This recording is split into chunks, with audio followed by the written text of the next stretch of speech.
As businesses gradually reopen, there's renewed hope for economic recovery. But what about those small to medium-sized businesses, particularly those in the hospitality industry post-COVID?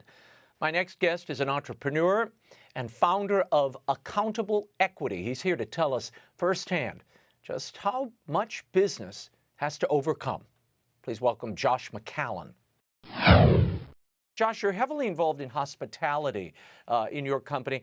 How much harder has it been for this industry to cope with the economic shutdown apart from other industries? Great question, and it's a pleasure to be with you, Raymond. Here's where we are. We had to shut down because we're in New Jersey, one of our resorts. So we had to actually pause, and that allowed us to kind of take its assessment of what we could do to reopen. We're not even near that yet.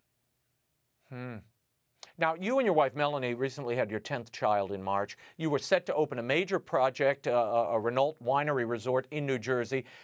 You had over 100 new employees hired and ready to go. Weddings were booked. Then the pandemic hits. What were your first thoughts when you realized the shutdown was coming? And how do you deal with this kind of curveball? Well, surprisingly, that curveball happened while Melanie was having the baby. The president and you guys were covering this live that week while we were having the baby. So our thought was, how do we keep everybody whole and safe? We immediately we went into like a 5-day planning period where we kept everybody on salary. And about 5 days later, when the government asked us to shut everything down, we did an immediate furlough. It was one of the heartbreaking parts of running the business. We were only able to keep about 10 of our 100 people because when you have a hospitality asset and a business like ours, there's nothing for us to do other than the executives trying to dig out of it. There's nothing to do to serve. We can't serve if there's no guests at this time. Yeah, there are no guests. And for the foreseeable future, it's going to be very limited. I want to play something for you. This is one of the president's economic advisors, Ray Washburn. He's a Dallas-based businessman, a restaurateur, property manager. He had this to say about the gradual reopening of businesses in Texas. I want to see how his understanding comports with yours. Watch.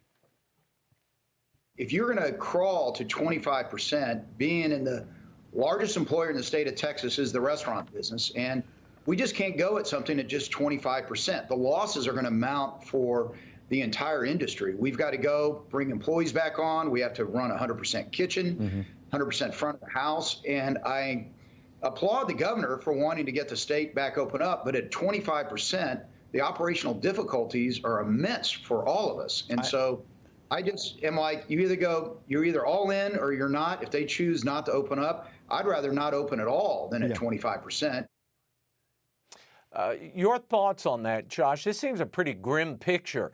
Does that ring true for you in your resort, in your hospitality industry and business? Let me explain. If you don't mind, I'll back up. 25% is a non-starter probably for any hospitality asset or any business because the businesses are not 50%, 75% profitable. So if you take away exorbitant amounts of revenue, then you're just contracting all that overhead costs. Remember, like that gentleman just said, you have the kitchen staff, which are paid well. You have the front of house staff that are paid well, and they're full. You have to have full timers in there. They have to be there to be open. So the way you benefit as a business is you sell more because you have to pay for all of us workers that have a living wage. So it's probably impossible for any business to succeed at 25%. So what's the answer here? How do you resume? How do medium to small businesses like yours recover? I mean, do you qualify for any of the federal funds, or is all that money gone basically? Yeah, we have some good news to share, actually. Our business, if you don't mind me explaining, was built on wedding as a core. We're a historic winery, one of the oldest in the country. So we have a 155-year history. By the way, I joke that even the Great Recession, the Great Depression, and Prohibition couldn't shut this winery down. So we're going to make it. We're fine. As a matter of fact, our contractual revenue, which is weddings in the future, this is where we gratefully have a privileged situation over a regular a la carte restaurant. Our business is so enormous, 240 acres. We've sold weddings for the next 2 years. That allows us to have contractual revenue. So what we did is we immediately jumped into discussions with brides, discussions on how to move their wedding to a time where we thought it would be outside the pandemic halo. So we preserved our unique business by accommodating our contractual revenue outside of the immediate pinch point. If we were just a restaurant or just a Right. hotel, we would not have been able to succeed as we did.